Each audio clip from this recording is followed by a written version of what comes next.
go.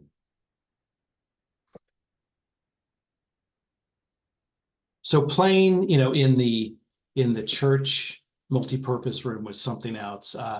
Again, who really knows how it sounded? I'm sure it was just a lot of noise, but it was our noise. Right. And that was the first opportunity to say, hey, we're in a band, we're playing live. So a little while after that, around the school, and I almost said what the guy's name is, and I won't say his real name, but there was a there was a nickname, and I'm not sure how, and I don't even remember what the nickname. So it doesn't matter, Person X, but he was a good guy. He's actually really successful, um, and lives in a foreign country now. Oh, okay. But he was all about wanting to be a vocalist, and he had the image, and he had the look, and he had the friends. He didn't have the voice. Hmm. And but he was just a happy-go-lucky guy. So we struck up a friendship, and in one of the, and I want to say, really, and this, it makes it for a really fantastic story. I want to say the first time we hung out, then it's like, hey, do you guys want to go see a band practice? Mm. Okay, like, who? Didn't know who, didn't really care who. So we, again, finding the old, this at this point we were probably, if not 16, close to it. So let's say 15, 16. So we pile in a car, and we drive over into Long Beach, near Signal Hill, near the airport, and there's this industrial area, and there's a studio there. Don't remember the name of the studio, but I ended up going there many, many times for the next couple of years. And so we walk into this studio. Mind you, we're just these, kids. We don't know anybody. This guy knows people. Sean, there, I'll say his name, Sean. The band is Holy Soldier. So not knowing anything about anything, you know, yeah, but and again, Robbie like, Braun. yeah. Well, I'm gonna add to that really quick. That's funny. I played in that band. That's funny. So see, again, now, just to put that out there, because For we this. we did not give notes to one another beforehand. Kind of No. purposely, just, whatever. But so far, what we've seen, and which is awesome, and you were saying it off camera, Stephen, beforehand, how much our lives have overlapped or not, as far as interest, as far as Yeah, timelines, true. all these things. So yeah, who knew, right? Who knew? Yeah. And did you have big bushy blonde hair going down to Yeah. your waist back then? No. So I don't remember all the players at the time, but I walk into this room, met Robbie. I don't remember the other guys No, I don't either. at all, but that was, again, the first introduction to seeing, a live And he metal was this band. tall. He was, yeah, he was a tall, a small man in stature, but a voice. Yeah, Sorry. and a voice. He did do a good So voice. we struck it off, and did we strike it off? That sounds interesting. Yeah. Yeah. Yeah. It works. Yeah. I figured I know what you're saying. Thank you. Yeah. Again, talking is hard. See, it goes back to the beginning. Now you guys can feel bad for me that I, just couldn't figure out. That's the right word to say. Yeah. Struck it off, strike it Yeah. off, whatever. Yeah. So we hung out, and and this is where I do not remember the exact details, but again, screaming probably from a church multi-purpose room. First experience with a Christian metal band, which we will have another show. I want to dedicate a whole show to that, because there's not only this one, I didn't even know that you already had a connection with Holy Soldier, but I could probably throw out other names and bands, and you would say, yep, did that, was in there for a second. Yep, did that for a while. That guy told me to F off. Yeah, there's all these things. So yeah. In that meeting Robbie, he he was a major influence in my singing and Oh, going good. down that path. And He had a good voice. yeah, I will always be indebted to him for that. And he would come over to my, my parents' house in Garden Grove. Again, you couldn't see him above the bar on the screen door. And my dad would look around. Oh, hey, yeah. But he'd come in and he would give me vocal lessons. How cool. And he was teaching the Elizabeth Sabine technique. Yeah. Now, if you know of her, she was like the classic, not only just in metal, though she did teach a lot of folks, but it was really more a matter of, and I brought up some notes for her. And again, yeah, and she since passed away. I didn't realize this back in 2015. So, Oh, bummer. but she was really into voice strengthening. That was her specialty. And I can, make sense with, and I still have these cassette tapes too, of all the different exercises and the techniques. And if this is where you needed to get over yourself really quick, because some of these exercises sounded really, really corny. And it could almost be embarrassing if you're in your room, sounding out the vowels and doing all these just loud, obnoxious things. But what it taught me, and it still works to this day, about breath control and diaphragm, and really understanding that her big technique was that babies have the best or the purest voice, and then parents got into them and said, stop crying. And at that point, that could destroy someone's ability to be that singer, because when you're, as a baby, when you're screaming and crying, you don't stop. You never lose your voice. And Right. It's all a matter of that technique of, you don't know it when you're a baby, but she goes, so what they do and being able to put that into a process, they're doing it the right way. It's about just the voice control, the vocal control, and the proper technique all tied in together. So that was one of the areas. She went on and she taught as well as Robbie, but Dave Mustaine took lessons, and there's a few others in here that I have. But essentially, it really set me down that path that I didn't realize I was going to go in. Now, part of it was in being a vocalist. Sure, I later on got a PA system, and so there's some big speakers to haul around, and I usually just keep them in a studio. But being a drummer, you got tons of gear, right? Being a guitar player, you have tons of gear. I didn't always have a microphone, so I could just show up. So to me, it was like, well, this is easy. I don't have the gear. Now, people probably hated me, and that's why I quickly pivoted during this time before I was in another band while going through lessons with Robbie, that introduced me to, being a tech. Now, I couldn't play guitar technically, but I could set one up. And so I would set up the guitar, I set up the drums, me and my buddy Jeff, we'd love doing that. So we were the road crew for Holy Soldier for a little while, but Robbie, and this timeline is probably chop, chop, chop. It happened so quickly. He left to this band Hero, if you remember that band. And they were around for a minute. That's where I met Glenn. And so I remember meeting Glenn, and at one point we're talking about it. And at this point, I'm like, I don't really know what to think of this whole Christian metal scene. These guys seem kind of cool, but I met some other people, and I'm not saying they were kind of freaks, but they kind of were. We'll save that for another time. Hypocritical, yeah. And judgy, yeah. Again, there were some good people for sure that I still know today. But in that, it was just kind of a weird setting. So do you remember real quick? I'm sorry to interrupt. No. And we'll do a Christian show, but Barren Cross.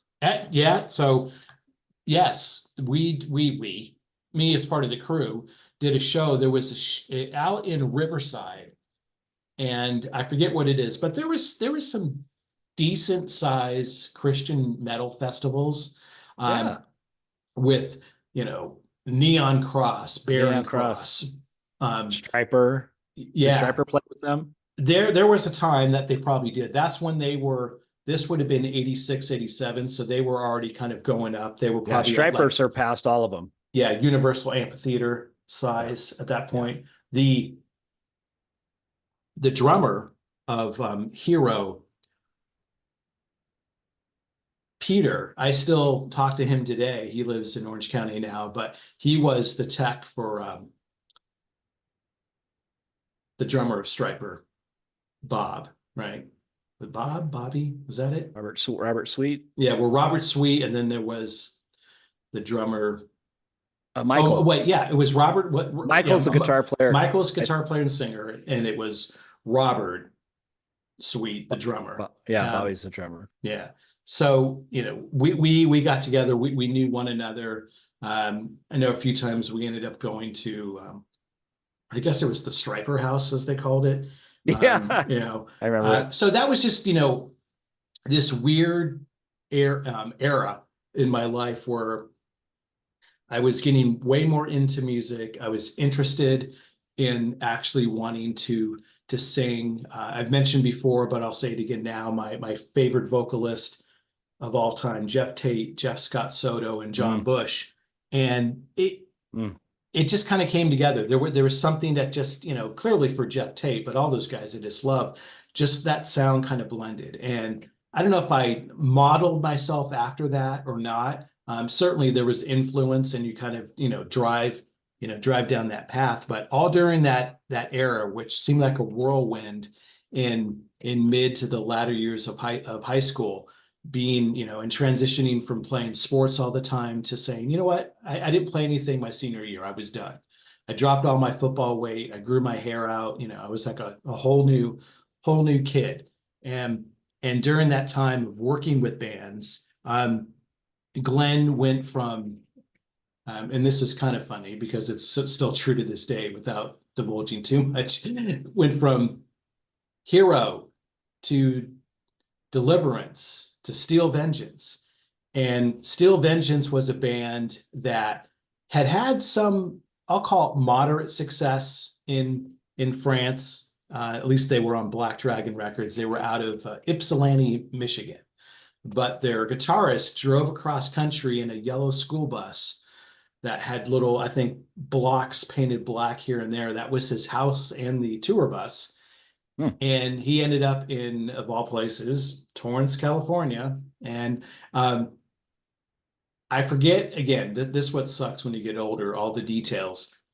But something happened with Deliverance. And if you know the history of the band, there's been a number of members that have gone in and out over the years. So probably not great band. I did a number of shows with them just, as a tech, and that was fun. That was like, wait, this is like a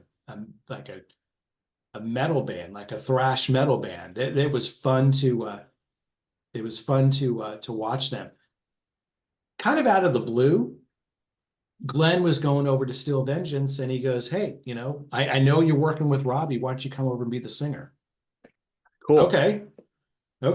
Twist my arm. Yeah. I'll say this, and then I'll back into the story a little bit. That was definitely one of those underappreciated and underutilized opportunities, but it was an experience. I get it. I showed up, and real quick, this was the first introduction to, there was, you're going to go into the studio, so we recorded. Kind of funny, some irony or synergy in all this. On the record that I'm on, at the very, very bottom, it says vocals by Robbie Bronze. He actually cut the vocals in the studio. I recorded 6 or 10 songs in a studio, and I don't remember if those ended up, and I never got a recording of that. So at this point it's trashed, because this is back when you had the big, tapes, right? The big, whatever, 2-inch or 3-inch tapes, reel to reel. And but yeah, he ended up being on the record in small print. So my picture's there. I still hold that and say, well, I'm on this record because technically I'm on the record. And that sold a few copies. It was on Black Dragon and RCA. So that was the first magazine, the Metal Forces, with Metallica on the cover and Testament in August 1989. And there's a right here. Did I turn actually to the page? So the record got a rating of 60, go figure. But, and let me just read this real quick. Thought this was kind of fun. I was described as the youthful frontman, Scott Nocon, helped give the band a fresh new lease on life. So there we go. Cool. So Cool. You know, I'm always going to have this, and there you can kind of see it. But yeah, Metal Forces magazine with Metallica on Cool. the cover, and Very cool. right in the middle of it, there's a record review, and there we go.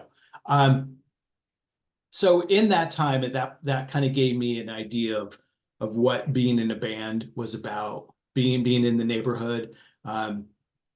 We would rehearse in the drummer's house. He had a drum room dedicated to just it was a studio in this back of his house. John Draper, if that name rings a bell. So, it does. Yeah. So of course I'll throw out names. Caesar was bass player, Glenn. So that's when I first met Caesar and Glenn back, you know, in that same time frame. So that was kind of wild. You know, just we're running around all over the place. I remember going to a party in the Valley, and we were driving the members of King Diamond to another party, except for the King. He wasn't in the car, but like Mickey D and the other guitar player, by the way, in my 67, trusted me in my 67 Mustang, and we're driving through the Valley. That was a fun experience.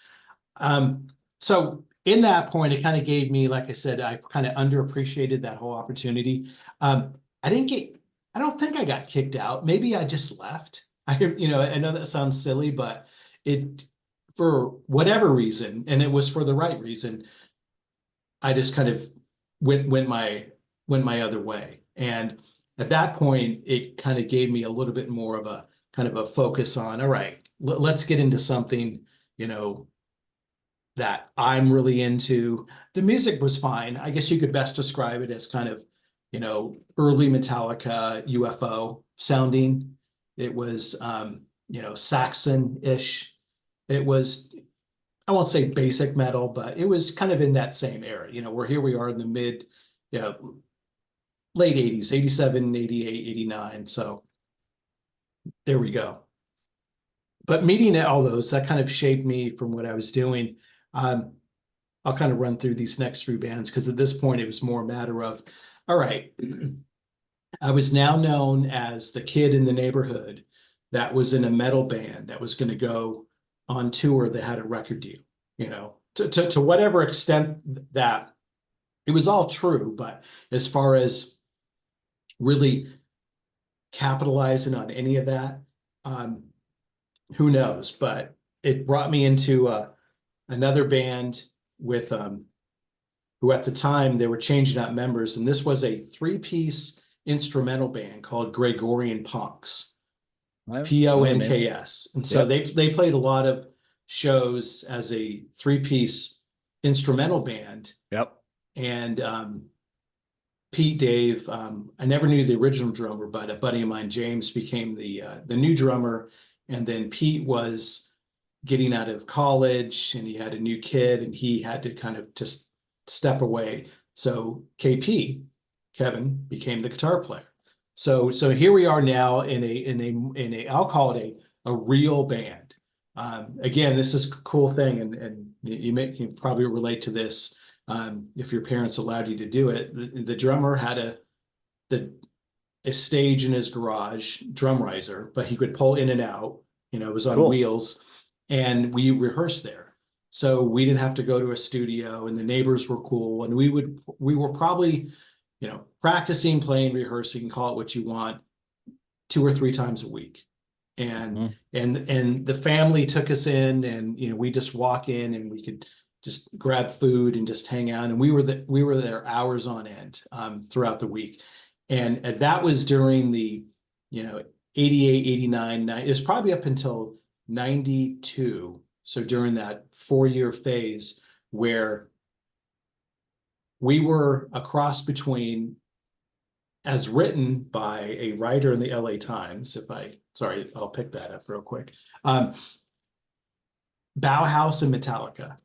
Wow. Okay. Kind of an odd. Okay. Yeah. Yeah. And it was definitely progressive. It was, we had some, moderate label interest, which was cool.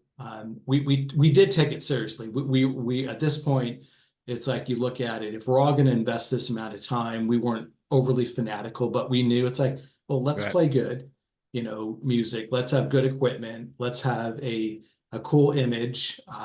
Let's promote our shows with, earnest and purpose, and let's play out as much as we can. And we were kind of the antithesis of the LA club scene, because we weren't the hairspray and tight pants at the beginning in Hollywood, but we would play in Gazzarri's and the Whiskey and Coconut Teaser. Remember the teaser?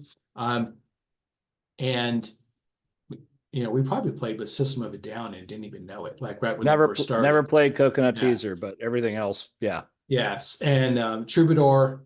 Yeah, and a number of other places. So we would play consistently, and it was just, again, it was fun. We were young enough where we just would, just make a night of it. And we get up there early back when you would do a sound check. We drive up like at 3 PM. I remember those. We would load in our gear. Yeah.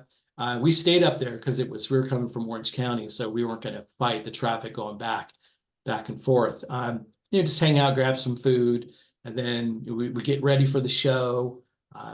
But just the whole effect of, the scene in LA. It really was a cool scene. It was surreal. And it was cool. Wild. And we made a billboard, double-sided billboard, and we had a buddy who was an artist, so he projected our logo, and I'll find it somewhere on another show, but it wasn't a full exploding clown face, but it kind of had that look. And then Gregorian Punks, PONKS.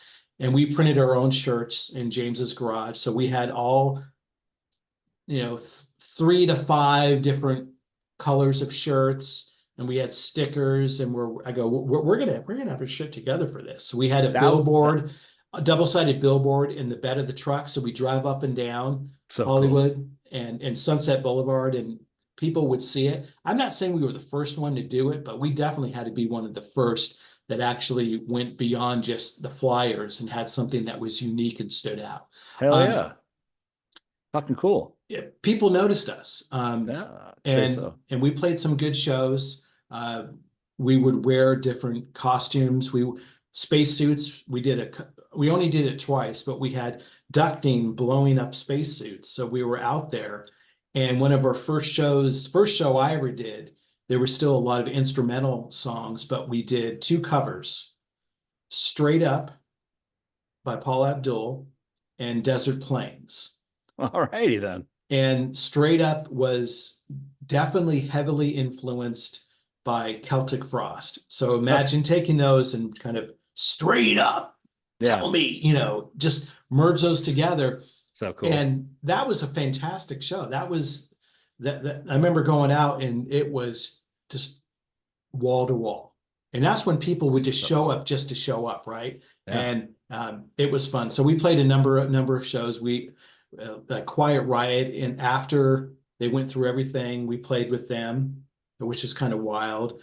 This band LSD, who just got signed to Warner Brothers, Stanley. I don't know if you remember that band.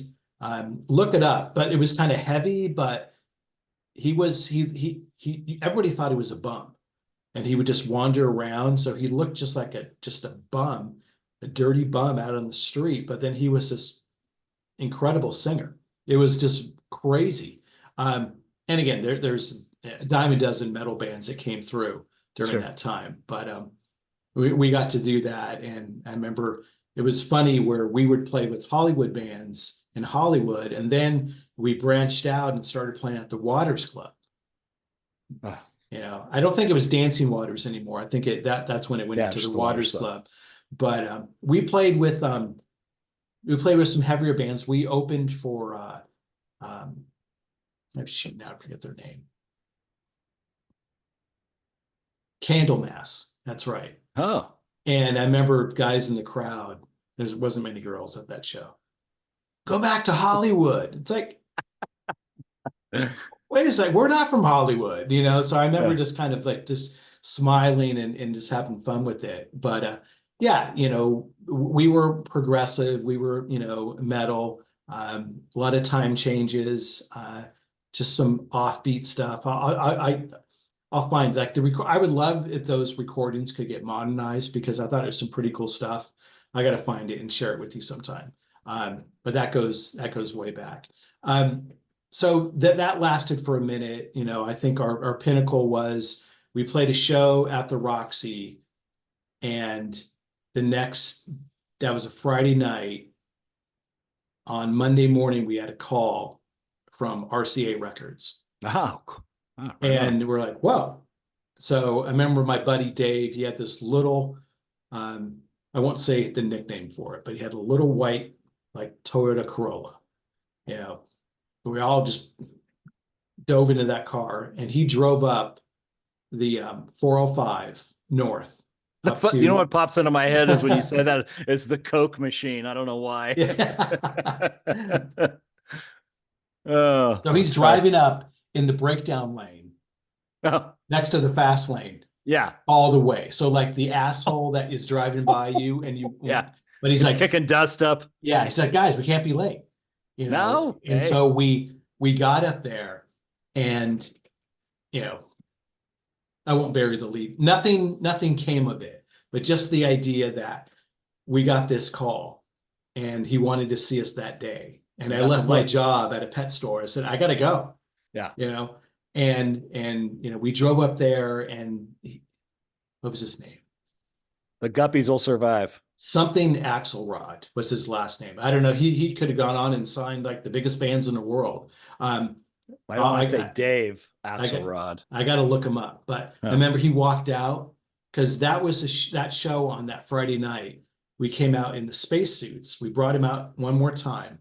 So we had the ducting, and then we're coming out. We had the lights, and we had the fog machine, and then we break into this progressive metal. And we did the. I don't think we did the Paul Abdul song again. But then nobody did this, at least not like at a club level, not like someone still, you know, this was, I don't know, a year and a half into playing. We asked the stage guys at the Roxy, I'm like, at this song, and we'll look over at you, drop the curtain because we're gonna do a change. So we dropped he pulled the curtain in, and hopefully we did it within, you know, 30 seconds or a minute. And we switched out and we had football jerseys on and hats. And we're trying to go for like the, you know, I don't know, the hip hop look or whatever. And we came out and did the second part, but it was just like that shocking, shut the curtain, open it back up again. And we changed. It's like, yeah, we just did a costume change in the middle of a set, you know, on the Roxy. Got people's attention. That place was, that was one of the more well-attended shows. And we played after the headliner. So it was the deadliner slot, but everybody was still there. That's And, cool. yeah, it was fun. So at that point, you know, it was more a matter of of me really being interested in saying, okay, what can we do? During that time, there was some, I'll call it just fun. Success is all relative. You know, to me, we were already successful. You know, we were played on the radio. At one point in time, at least I had my name on an album. There was a news story one time on MTV. Kurt Loder, you know, Mhm. like just like a quick second, but that was it. Got in magazines. Never did any touring, which I don't regret. And, you know, maybe if I was 20, 21, you go on the road and you're laying in a van. I never did that. I don't think I missed out on anything really. You hear the horror stories, but you know, we did some mini, you know, couple nights in a row at some point, and we stayed in some crappy hotel in San Diego, you know. So it's like $30. We'll just pull all our money together. But you know, to me, I look at it, you know, I always said when I get older, I can afford some more equipment and I'll continue to do it. I look back now, 30 years, over 30 years past those days. And, I can still make music, we can still make music. Let's make music together. I don't know if you can see this, but I just YouTubed it and Gregorian Punks, and there's a bunch of stuff on there. Yeah, So. there it is. That's Yeah. awesome. Yeah. So yeah, it's out there. Yeah, that's right. We did it's probably like an hour. There's a couple shows that are on there that were transferred over from VHS. So they're of the highest quality. And then there was oh yeah, I forgot this. I'm glad you mentioned it. In one of those videos, it was done in Long Beach. This guy, Joe, was an artist. So he painted all these backdrops for us and we filmed it. And the kid that was filming it released it on Cox Cable and he won a Cable Ace Award for it. Cool. So Wow. Yeah. It's weird how it comes full circle, you Yeah. know. So that's awesome, man. Yeah. So, from that time, if that was kind of the pinnacle, the amount of shows, go back, kind of coming full circle on a number of things, talk about a lot of the Christian bands earlier. We, again, during this same time of RCA and playing in LA, this promoter called us and to do a show out in Riverside. And it was this amphitheater. I'm like, oh, okay. And it was like, a few thousand seats. And we opened for this band Believer, who was a Christian thrash band. And one guitar player tried, and I'll say it, like hell, to get us off the show. Oh. And, because we were not of the Lord. I don't know how he knew that. I don't know how he knew that, because Gregorian Punks, and the lyrics weren't religious, but there was definitely a kind of spiritual overtone or something that was more on the positive side. It wasn't, sex, drugs, and rock and roll. And that just came just naturally. And we also spent a lot of time, which I really enjoyed and appreciated. We would kind of co-write together. So it gave us an opportunity to really focus on the melodies, focus on the lyrics, how we would tie it into the music. And so, again, we wanted to take it seriously, but I remember that was the hilarious, we got paid, not a ton, but if you give you, $1,000 to play a show, that beats the hell out of all the time that we never made anything. And you would spend a couple $100 sometimes driving and gas. And, I'm sure you've done that a million times where it's like, great, I went out and spent $150 to play a show, And or pay to play. You couldn't sell enough tickets. So we did that over. too, right? We did plenty of that. Markovich Rink comes to mind of all the shows we did for Markovich. And it was just like, really, dude?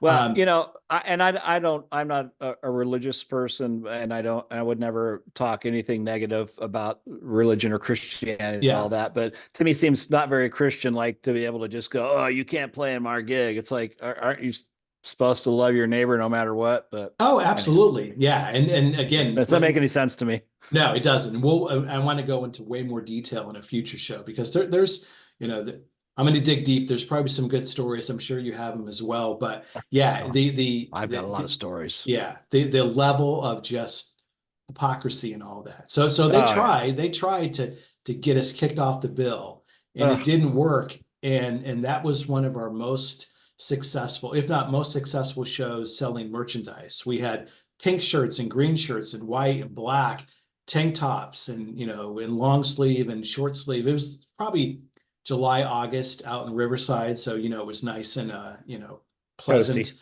But, we went on when it was dark. The show probably kicked off. We weren't first, maybe 6 o'clock start. Again, there was a decent crowd and it was cool. Amphitheater. I got some pictures where you just look down from the top and, just a cool setting, right? It was just outdoor stage, cool. just fun. But yeah, they so tried. Cool. I don't think they said anything to it. Actually, I can't say that for sure. I just remember there was one member of the band. It was, he felt that was his calling to undo us, but he was not successful. He did not, in this case, we won.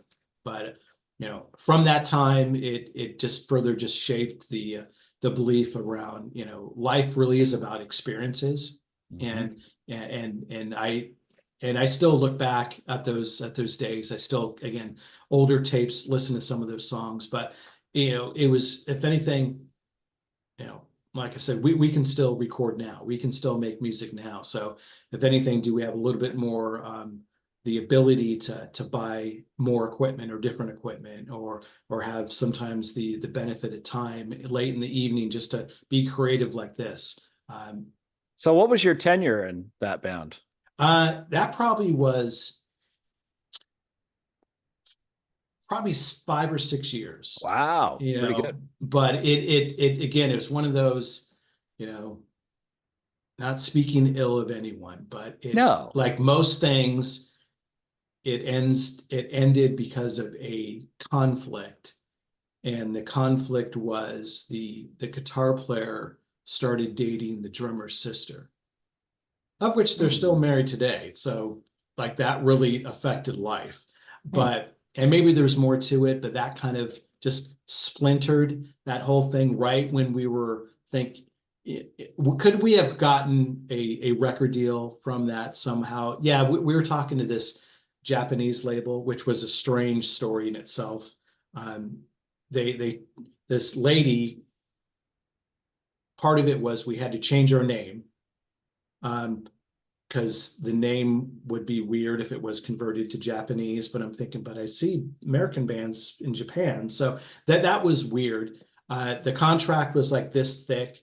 I took it to my dad to read. I wish I kept a copy of it, because there was a like anything, is it really, are they really fronting you money? No, there's always, they're always going to make up for it. It wasn't some crazy amount, but we did get a free pizza dinner out of it at Pizza Hut in Lake Forest. So, if anything, it was one of those things that came up, and there was some hesitancy. So that's why we didn't go through with it.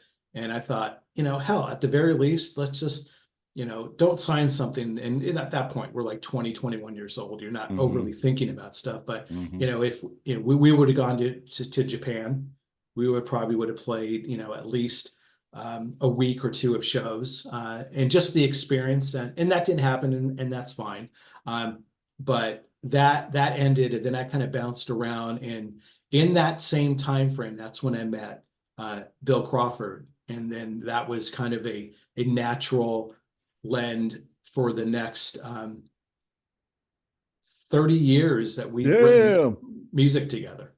And at this point, I think we have 10 songs. No, I think we have more than that. But over that time, and then, as you know, Stephen, we kind of, for me, it was, if it was the last time I ever played a live show, then it was one of the best experiences I've had. Where that was fun. We put 6 shows together. I purposely said I want to do 6 shows. I don't think I really ever told anybody. It was more a matter of 6 sounds like a good number.